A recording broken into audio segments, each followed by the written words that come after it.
Hi guys, welcome to my channel. কেমন আছো তোমরা সবাই? তো আজকে চলে আসলাম $1 বাড়িতে। আমার বন্ধু দুইটা এখানে ভাড়া থাকে। এসেই দেখলাম হাঁড়িতে কিছু রান্না করে রেখেছে। খুব সম্ভবত মনে হয় তরকারি রান্না করেছে, গরম ধোয়া বের হচ্ছে।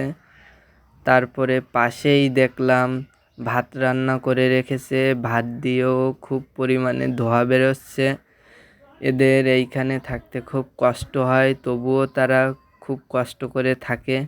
এই পাশে তাদের থাকার জন্য জামা কাপড় রেখেছে এবং দুইজনের বেড দেওয়া আছে, খুব সুন্দর মতো গোছানো।